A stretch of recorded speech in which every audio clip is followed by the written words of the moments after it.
स्वागत है आप सभी का सोलो इन जापान के 23वें एपिसोड में। आज हम ओसाका से एक डे ट्रिप लेके हिरोशिमा तक जाने वाले हैं।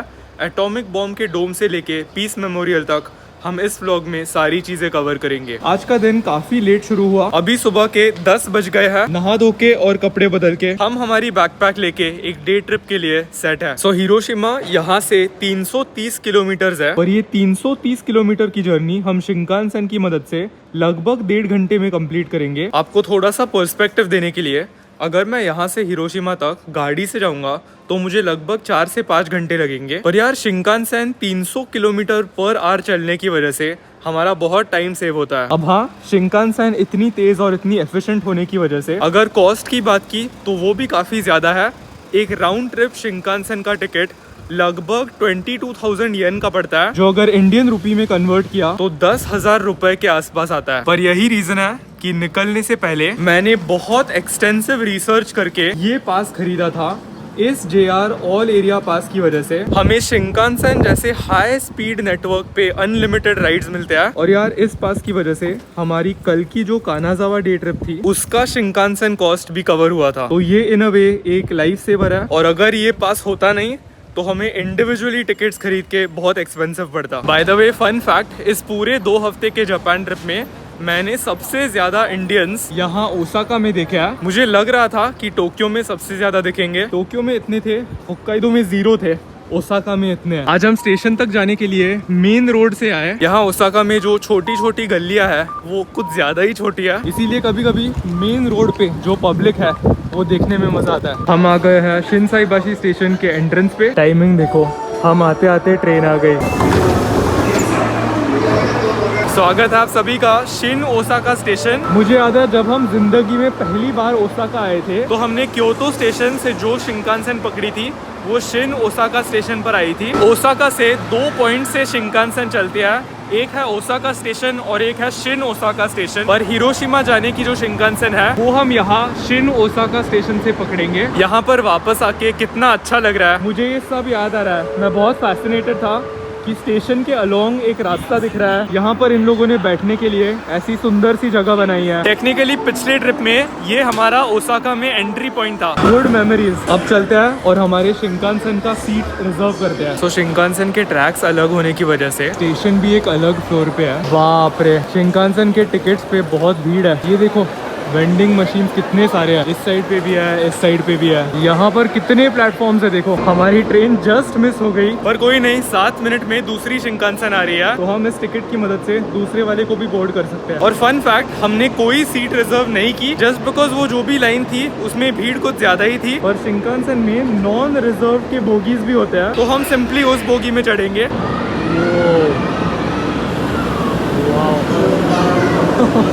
हेलो किटी शिंकानसेन है ये। हमारी शिंकानसेन आ गई है, फ्री सीट मिल गई है। आप सबको एक कमाल की चीज दिखाता हूँ। अभी इस वक्त पे हम 300 किलोमीटर पर आवर की स्पीड पे चल रहे हैं और मैं यहाँ पर पैसेज में खड़ा हूँ। बिल्कुल महसूस नहीं होता कि हम 300 किलोमीटर पर आवर की स्पीड पे जा रहे हैं। और कुछ मोमेंट्स में ऐसे पॉइंट्स आते हैं जहाँ पर दूसरी डायरेक्शन से एक और शिंकानसेन आती है और वो शिंकानसेन जब क्रॉस करती है तो वो 1 सेकंड के अंदर क्रॉस होती है। तो हाँ यार, ये है ट्रेन का future, high speed connectivity, efficiency. और सरप्राइजिंग पर ये वाली जो शिंकानसेन है इसकी वॉशरूम भी काफी स्पेशियस है। एटलीस्ट जापान स्टैंडर्ड्स के लिए मैं अपने हाथ पूरी तरीके से स्प्रेड आउट करके खड़ा हो सकता हूँ। यहाँ पर एक मिरर है, एक बेसिक बेसिन है और कुछ बटन्स है जिनसे आप सीट को लोअर कर सकते हो। तो ये देखो, ये भी फ्लश करने के लिए टच स्क्रीन है और अगर किसी असिस्टेंस की जरूरत पड़ी तो हम ये बटन दबा सकते हैं। फिर यहाँ पर अगर बच्चे हैं तो उनको लेटाने के लिए एक अच्छा खासा प्लेटफॉर्म है। फैसिलिटी वाइज अभी हम एक टनल के थ्रू जा रहे हैं। टनल के थ्रू जाते वक्त ऐसे लगता है कि मैं फ्लाइट में बैठा हूँ।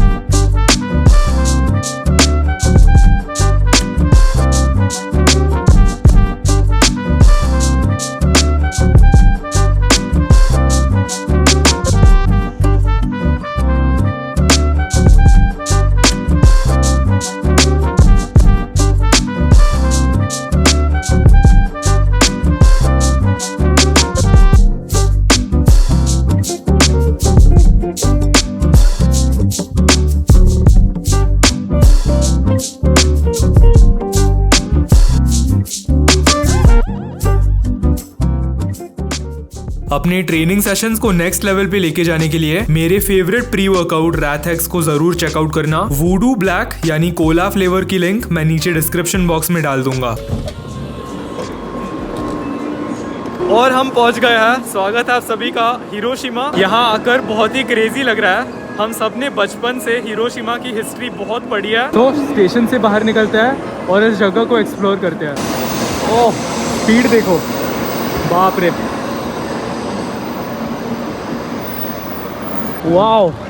हिरोशिमा स्टेशन के बाहर के नज़ारे। इनके ट्रेन स्टेशन के जस्ट बाहर एक बहुत ही फेमस होटल है। अगर आप इस होटल में रहोगे, एक्सेसिबिलिटी कितनी बढ़िया है।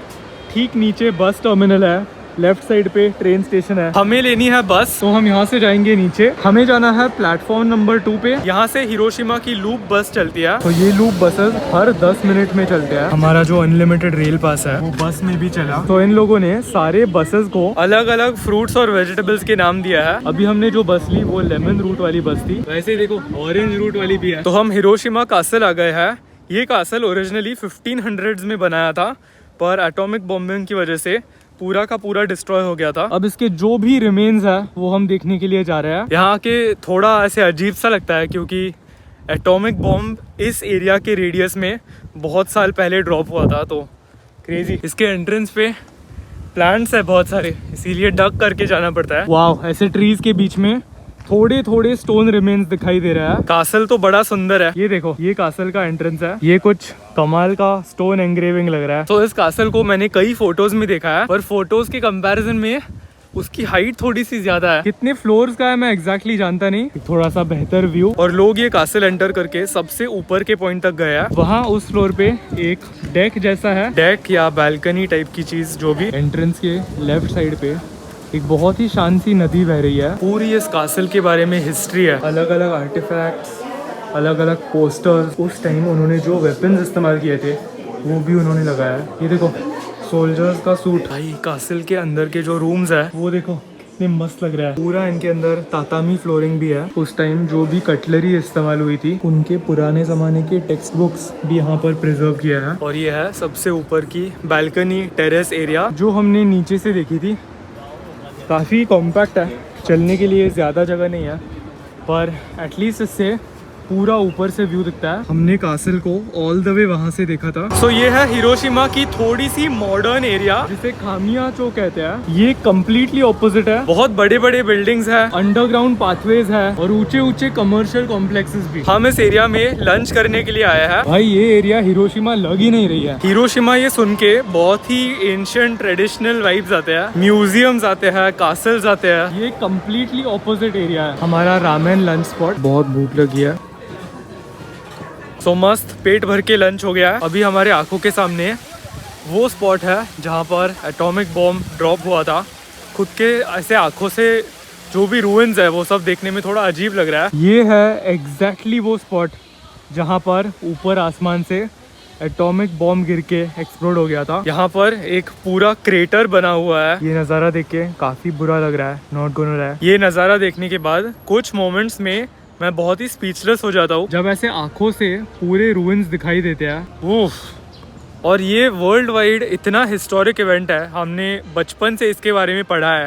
बाप रे, सब एक्चुअल उस टाइम का है। एक सेकंड के लिए ये वीडियो पॉज करो और ये ठीक से पढ़ो। पर मैं एक छोटी सी चीज कहना चाहूंगा, जितना हॉरिफिक ये देख के लगता है उतना ही इंस्पायरिंग इस डोम के अराउंड 360 डिग्रीज अगर देखा तो हमें ये दिखेगा कि दे डिडंट गिव अप। इस बॉम्ब की वजह से 2 किलोमीटर रेडियस के एरिया में कुछ भी नहीं बचा था। और अब देखो ऑलमोस्ट 50-60 इयर्स लेटर ये पूरी एरिया कितनी मॉडर्नाइज किया और रीडेवलप किया। तो यार डोम तो देख लिया, अब हिरोशिमा में पीस मेमोरियल पार्क करके एक और चीज विजिट करने के लिए है, जो वहाँ पर उस बिल्डिंग में लोकेटेड है। तो इस ब्रिज को क्रॉस करके दूसरी ओर जाते हैं। वहाँ पर बच्चे एक लाइव म्यूजिकल सेरेमनी परफॉर्म कर रहा है। पूरे डोम का व्यू यहाँ से भी दिख रहा है। कितने सारे लोग जमा हो गए देखो। सो यहाँ लेफ्ट साइड पे है पीस मेमोरियल म्यूजियम और उसके ठीक राइट साइड पे ये जो ओपन एरिया है ये पीस मेमोरियल पार्क है। इस पीस मेमोरियल पार्क में फ्लेम ऑफ पीस करके एक बहुत फेमस फ्लेम है, जो वहाँ पर साल भर चली रहती है। ये बेसिकली इस चीज को सिग्निफाई करने के लिए है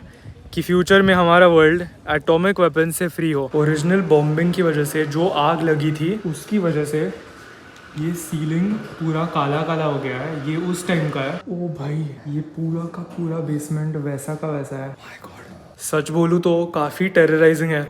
क्या हाल हुआ होगा एक्चुअल सिटी का। ये देखो, बाप रे, ये है उस टाइम का न्यूज़पेपर आर्टिकल। बाप रे, ये जो पियानो है ये इस बच्चे का पियानो था जो बॉम्बिंग के बाद अनफॉर्चुनेटली जिंदा बच नहीं पाई, और ये उसका पियानो है जो प्रिजर्व करके सेकंड फ्लोर पे रखा है।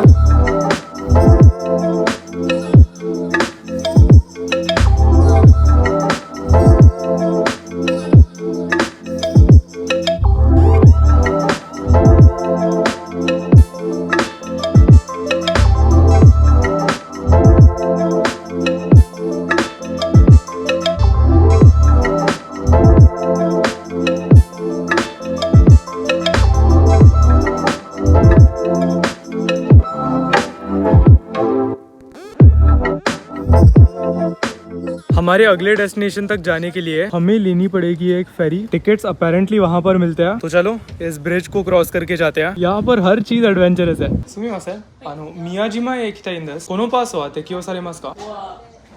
ओके, सो ये जो फेरी स्टॉप है ये JR यानी जापान रेलवेज का नहीं है। अगर हमें हमारा टिकट यूज करना है तो हमें JR वाले बोर्डिंग पॉइंट पे जाना पड़ेगा। ये है यहाँ की लोकल स्पेशलिटी जिसे हिरोशिमा लेमन शरबत कहते हैं। ट्राई करके देखते हैं। काफी खट्टा है। सो ये लोग एक्चुअल नींबू का इस्तेमाल करके इसे बनाते हैं, और बीच बीच में लेमन का जो पील है उसका भी टेक्सचर आ रहा है।